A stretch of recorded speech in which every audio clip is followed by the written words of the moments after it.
There are thousands of historians, researchers, and archivists in the world, but there's only one with a background like you. Breaking out of your current industry and into the gate-kept world of public or academic history can seem really daunting. I know this because I did it. I broke in. Hi, I'm Madeline Feierstein, trained historian and criminologist, and this is how even you can become a historian. My background is in criminology. I was dead set on going to law school and becoming the most cunning criminal defense attorney that Washington has ever seen. But then I burned out of the criminal justice field. I decided to pursue my passion projects and interests not just to heal my soul, but to provide long-term social and emotional stability. With my bachelor's in criminology, I decided to pursue a master's in history. I spent that time and money because I didn't learn those historical research skills in undergrad. Even with the grad degree, the problem was that my resume was chock full of criminology internships and work experience. What museum would ever hire me? What publisher would want my books? Before 2023, there were no links to my prior work, no examples of how I contributed to the field of history. I doubted not just my ability to do history, but also the openness of the museum and academic worlds to let me in. How could I break out of the box that others have neatly packed me into?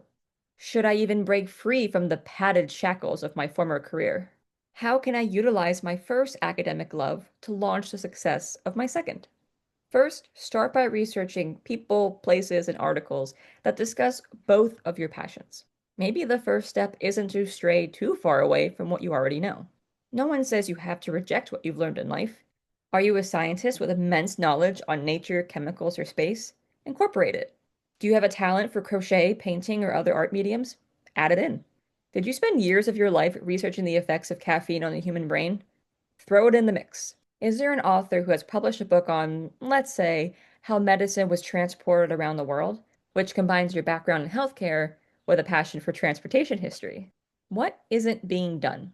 Has no one talked about, let's say, how an exotic fruit led to an entire economic collapse? Combining your background in economics with your love of culinary history. Then you must be the first. Trust me, people will read it. Be the nerdy weirdo that writes about it first. Imagine for a moment that on your business card, you have a title that says biologist and historian, teacher and archivist, marketing and museum professional. Is that really so bad? The more experience and credentials you have, the merrier. You will look pretty snazzy when there's something interesting and unique in your resume. There are like a million historians out there, but how many studied toxic waste or tutored at-risk youth for 10 years? Brand yourself as a cross-disciplinary academic and then test the waters. Okay, so you decided to be that dual interest historian.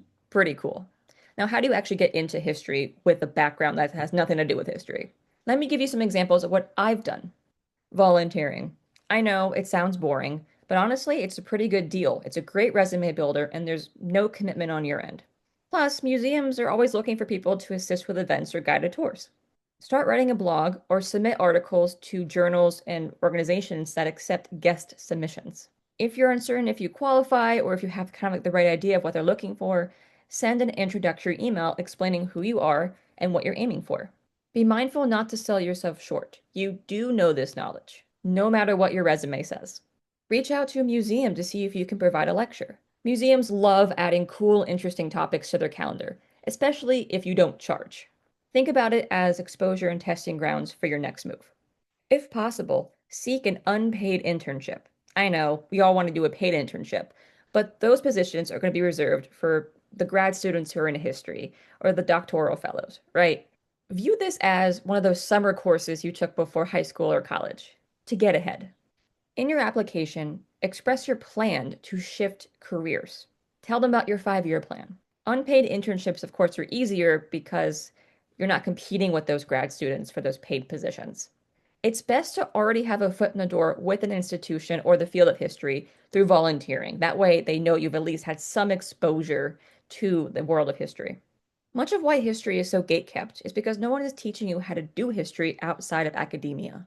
And while not everybody is able to invest their time and money into master's or PhD programs, consider certificate programs or short courses that add some type of skill to your resume. How are you going to get into public history this year? Leave a comment below. Thanks for watching.